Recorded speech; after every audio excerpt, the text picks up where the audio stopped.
Welcome to the Department of Student Life. Today I'll be showing you how to register a new student organization via Community. The first thing that you'll want to do is familiarize yourself with the Department of Student Life's website. To get to that website, type in studentlife.msu.edu. On that website, you'll find a quick link section. In that quick link section, you'll want to make sure to go through the community registration information. Before doing so, you might also want to familiarize yourself with the student organization and activities/financial accounts tab. By clicking this tab, you'll find a lot of information that may be necessary for you to complete your new group or renewal registration. Down towards the bottom of this webpage, you'll see a link to a PDF version of a sample constitution. Please utilize the sample constitution and upload a very similar version to your new student group registration page.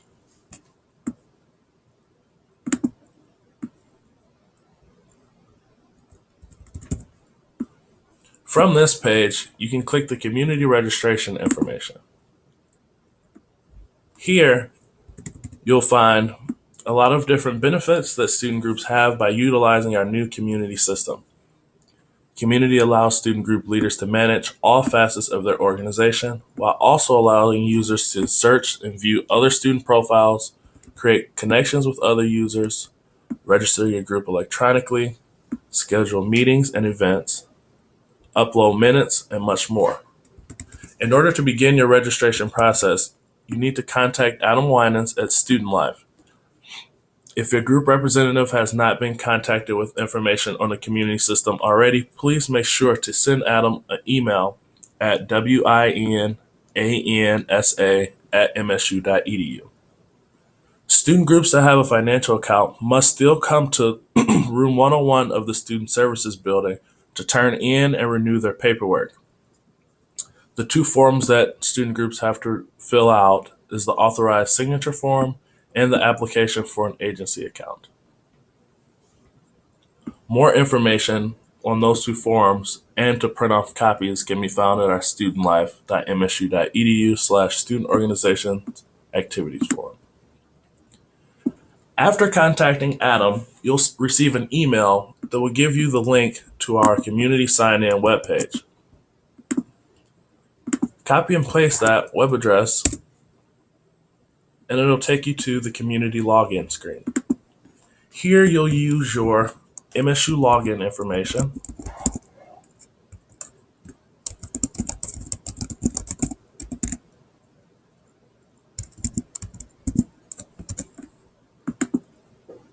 to begin the registration process. Upon signing in, you'll be taken to another home screen. This will display some basic information going on the community site. From this point, you want to click Student Groups. By clicking this tab, you'll see all the student groups that you are currently a part of. If you are renewing or reactivating a student group, you may click the Reactivate a Group tab. In this case, I'll be walking you through how to do a new group registration.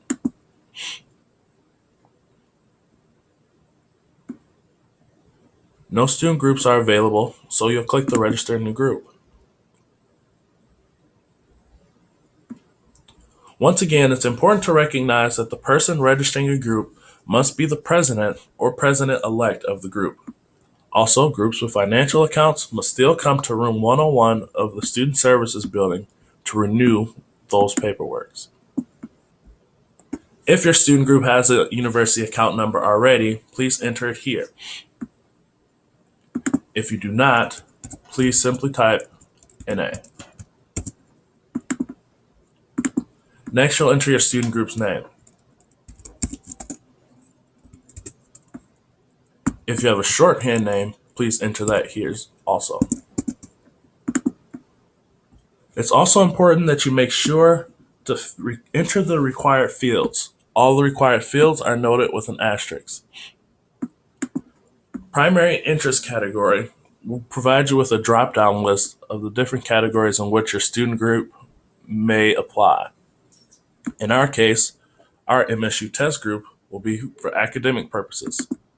This interest category will help students who are interested in joining student groups filter for the groups that they're interested in.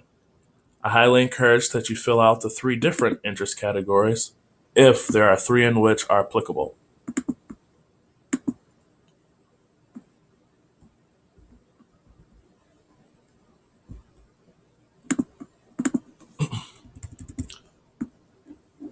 Next, you'll find a section titled Purpose. This is where you can list your student group's purpose.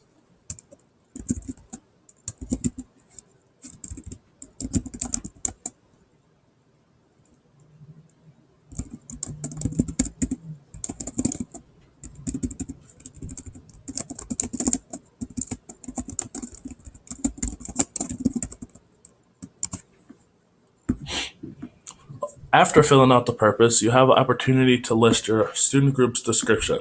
Here you can list a more detailed response if you like. If you're re-registering your group, you may already have an msu.edu email address associated with your student club or organization. If you're registering a new student group, you may not have that yet, but you may have an alternative email address, such as something associated with a Gmail. In this case, I'll list my personal.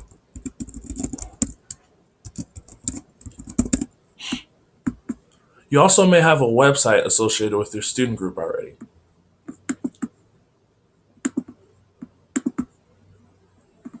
This is a good place to place that student website so that students who are interested in your group can go directly to your website for more detailed information. If your organization has an affiliation, such as a national or regional group affiliation, you can enter that information here as well. The next required field is the address. This is where you'll place the location for any sort of billing materials or mailing materials that your student group may be receiving.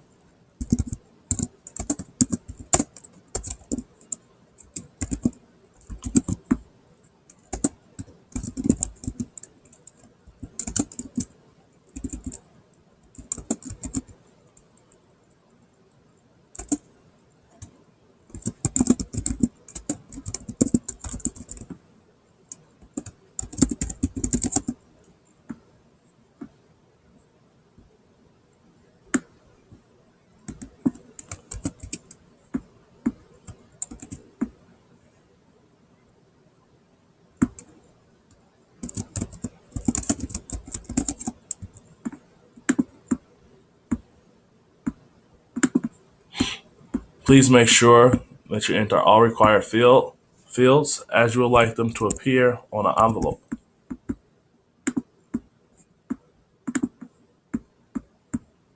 The next thing that you'll need to fill out is membership details. So this will allow you to figure out exactly what type of membership is allowed to your student group. This first tab is all graduate students, which means that the student group is not open to undergrads. All graduate students and non-MSU students, all undergraduate students and non-MSU students, graduate professionals only, graduate and undergraduate and non-MSU students, which is the most open that we allow. So if your student group is open to non-MSU students, you must click yes. There may be specific requirements to the student group. For instance, it may be a student group only for honors college students or for students pertaining to a certain major. Here's where you can list those requirements. If there are none, please feel free to leave that section blank. Group preference for visibility. If you would like to make your group visible to the public, please click public, which would be selected by default. If for some reason you only want MSU students or group members to see your student group, feel free to change those here. Enrollment type. Open allows all applicants to join. Applications require students to indicate they want to join. Invitations require group admins to invite new members. So, if your student group is open to the public, open enrollment is probably your best option. If your student group has a logo, here's where you can upload that. All you have to do is hit the Add Logo tab, and then you'll be able to choose a file from the computer in which you are accessing and completing your community registration.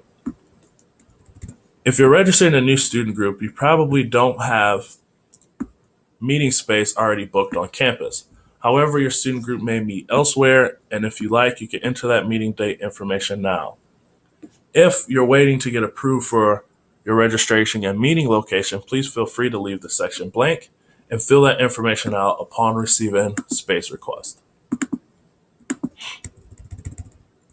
The next field that you need to make sure that you complete is your advisors tab. All student groups must have an advisor. In our case, since our student group is open to graduate students as well, our advisor has to be a faculty or staff member at MSU. If your student group was only open to undergraduate students, then it would be okay to have an advisor who is a graduate student. Please make sure that you enter the full name as well as the last name and all other required fields for the advisor. Please also notate which category your advisor falls in.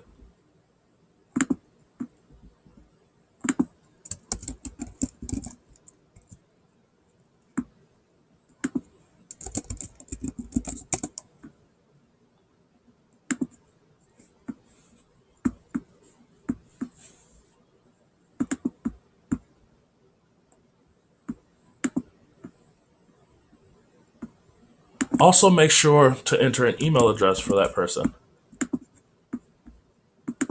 This is very important because your advisor will receive an email in which they have to confirm that they do want to serve as your student group advisor. Upon receiving this information, your application can move forward.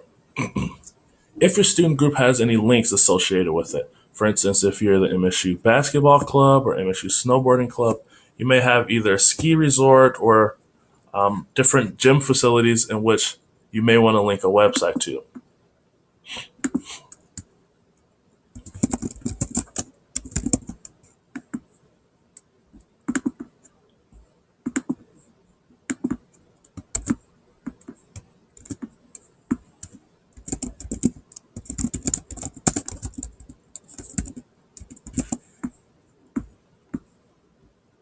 Also, you can pick what type of website this is. We'll say business. Add link. You'll have the opportunity to add multiple links if you have so. The next tab will be the Add Documents button. This is where I strongly encourage you to add a copy of the University Constitution.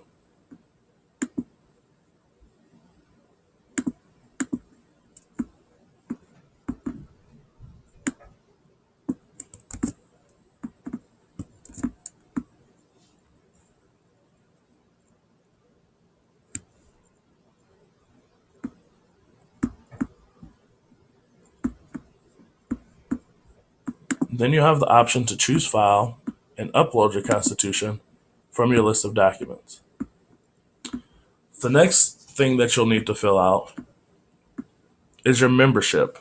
You're required to have at least 5 members added in order to process through your registration. The first member information will already be started, and that would be your administrator.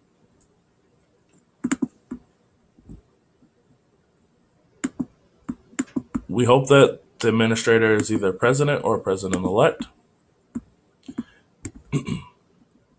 Then you'll also want to review a FERPA warning.